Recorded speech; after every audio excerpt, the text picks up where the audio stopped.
सामने बैठे हुए हैं एमपी पुलिस कमेटी की तरफ से 11 रुपए का स्वागत है मैडम जी प्रधान जी के लिए और इनकी पूरी कमेटी के लिए क्या कहना चाहिए। धन्यवाद। चलो ये भैया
उनकी चॉइस आपको एक कदम सुना। धन्यवाद। हेलो विपिन कुमार विश्वकर्मा एक भागलपुर निवासी है। 11 रुपए का पुरस्कार एक बीलन की डाल बैठी गंगा पार सूरी की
आधारपुर से आगे है और आने वाली 24 तारीख को आधारपुर में ग्राम फकीरे में लड़की लगी हुई है।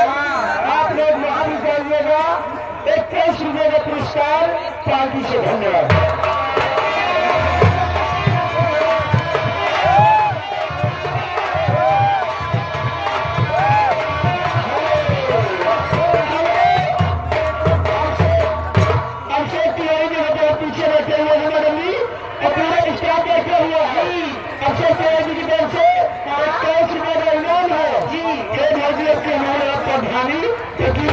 धन्यवाद।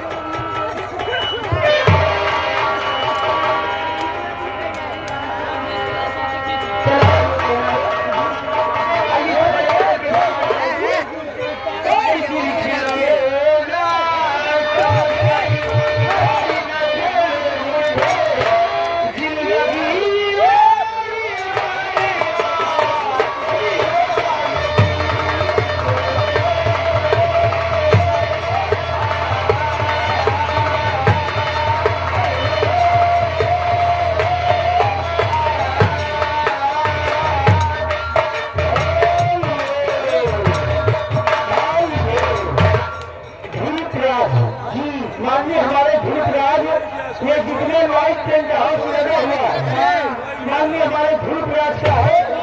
और एक बार सोने का अवसर दे, कम से कम कीमत में